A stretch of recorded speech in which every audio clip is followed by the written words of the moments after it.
lot of people ask me, are you tired of American politics? Hell yeah, I'm tired of American politics. You're in a cult if you do, you're in a cult if you don't, and everybody's just screaming and yelling and calling each other crazy while ignoring their own insanity.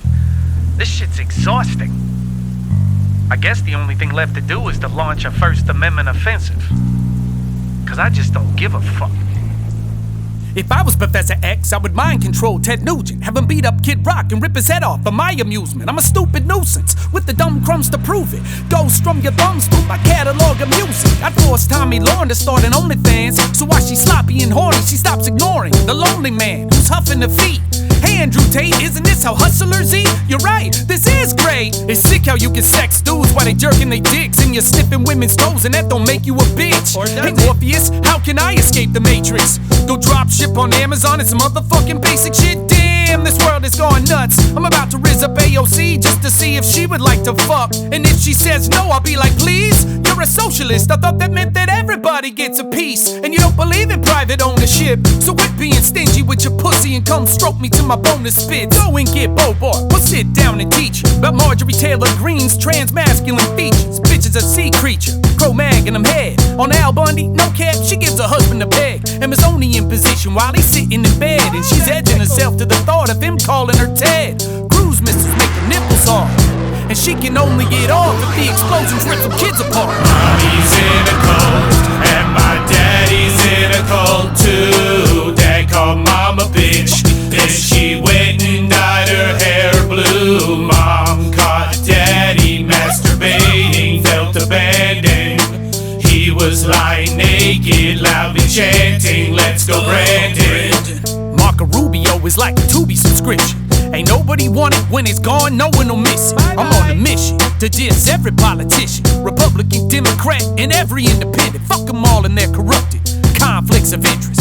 Oh, veteran suicide can't hold your attention. 250,000 graves don't even get a mention when Republicans send them to war under the wrong pretenses. Well, fuck it, you want me to change the subject? Well, too bad, I'm about to open your boo-boo scab and fucking rub it. Now tell me something, and don't judge it, but how these politicians making so much money serving the public? 100,000 a year to 100 mil clear? Damn, my bootstraps don't do that, dear. How hard are you pulling on them, Nancy? You got a plan B? You selling feet pics and old dirty panties that smell like Gordon Ramsay? Been cooking some shrimp scampi and used the turkey basted or squirt it inside your fanny? Matt Gates looks like he'd be glad to rape your daughter and get away with it too, so he could rape the next one harder.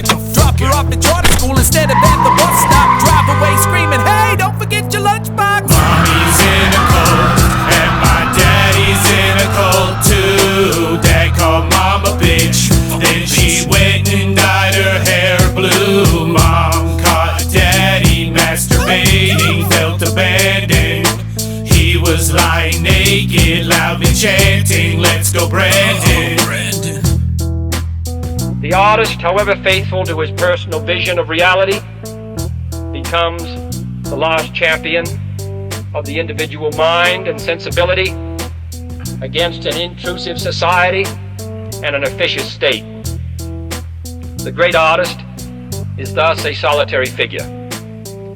He has, as Frost said, a lover's quarrel with the world.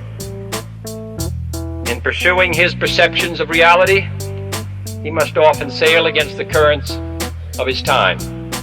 This is not a popular role. Yet in retrospect, we see how the artist's fidelity has strengthened the fiber of our national life. If sometimes our great artists have been the most critical of our society, it is because their sensitivity and their concern for justice, which must motivate any true artist, makes him aware that our nation falls short of its highest potential. I see little of more importance to the future of our country and our civilization than full recognition of the place of the artist.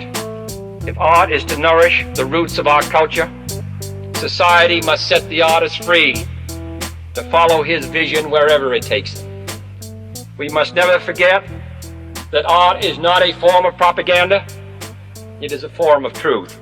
But democratic society, in it, the highest duty of the writer, the composer, the artist, is to remain true to himself and to let the chips fall where they may.